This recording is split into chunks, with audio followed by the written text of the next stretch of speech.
Le variant Omicron qui inquiète beaucoup et on va se poser pour prendre le temps de comprendre concrètement ce qu'il en est. Énormément d'actu différentes aussi dans la rubrique En bref aujourd'hui ou encore le flashback du jour. Salut, c'est Hugo, j'espère que vous allez bien, que vous avez passé un bon week-end, installez-vous confortablement et on commence donc sans plus tarder avec un nouveau résumé de l'actualité en moins de 10 minutes. Et le sujet donc à la une aujourd'hui, c'est la propagation du variant Omicron qui est en train de déclencher une panique mondiale. Alors est-ce que ce variant est plus dangereux? Pourquoi est-ce que le monde se referme en ce moment?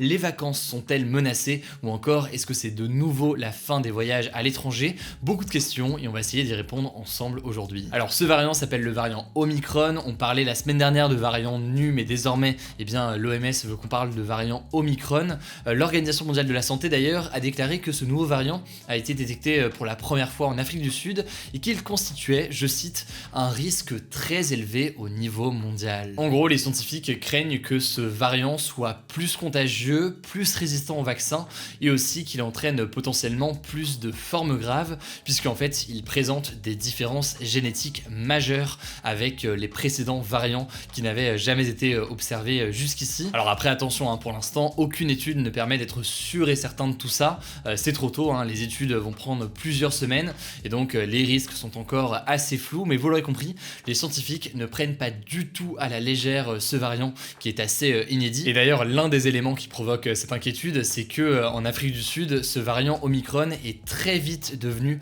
la forme majoritaire de Covid et ça coïncide en parallèle avec une très forte augmentation du nombre de cas dans le pays, ce qui suggère donc une forte contagiosité de ce variant. En tout cas, ce variant est en train de se répandre un peu partout dans le monde, sur tous les continents déjà, et depuis vendredi, des premiers cas ont été détectés au Royaume-Uni, en Allemagne, en Italie, aux Pays-Bas, en Australie, en Israël ou encore au Canada. Et pour ce qui est de la France, à l'heure où je tourne cette vidéo, des premiers cas sont très fortement suspectés et l'arrivée dans le pays du variant n'est qu'une question de temps selon le ministre de la Santé Olivier Véran qui a pris la parole ce week-end. Alors on le disait, face à cette menace, les gouvernements ne semblent vouloir prendre aucun risque et le monde est en train de se refermer très brutalement alors qu'au contraire, ces dernières semaines, de plus en plus de pays étaient en train de rouvrir leurs frontières aux personnes vaccinées.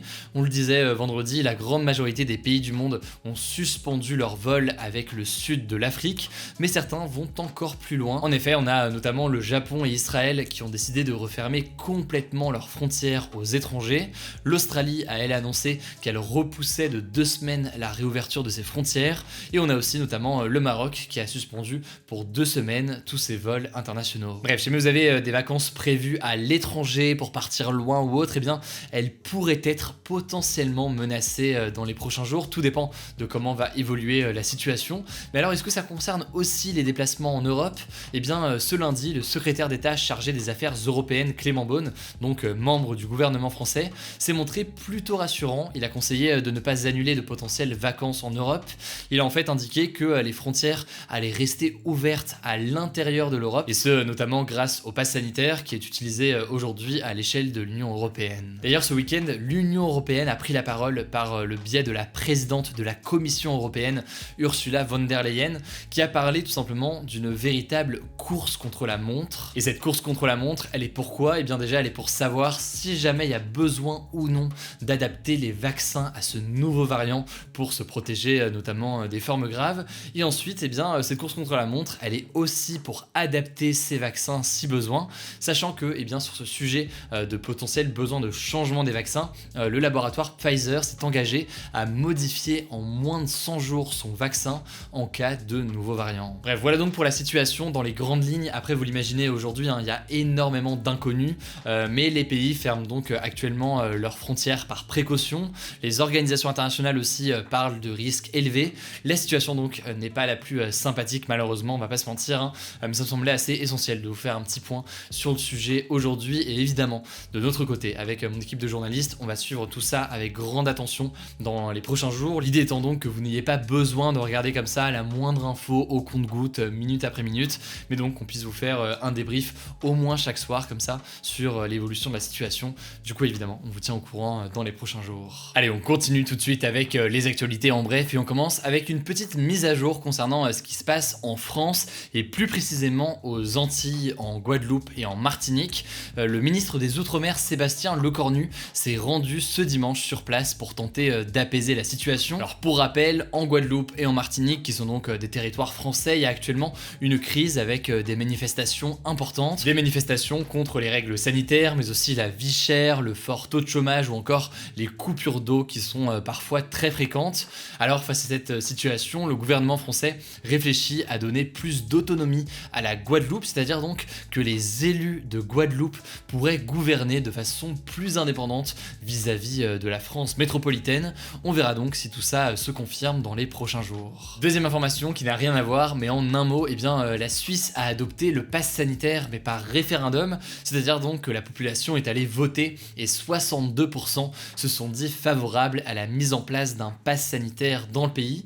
Pour information, le référendum avait été réclamé par les opposants au pass sanitaire et la campagne était donc très tendue. Il y avait eu d'ailleurs des manifestations et quelques violences. Les Suisses sont donc allés voter et ils ont dit oui à la mise en place d'un pass sanitaire. La troisième information, c'est une disparition survenue ce week-end, le décès du styliste et directeur artistique chez Louis Vuitton, Virgil Abloh, à 41 ans, des suites d'un cancer. Alors si vous ne le connaissez pas, Virgil Abloh, c'était l'un des premiers grands créateurs noirs reconnus massivement dans la mode.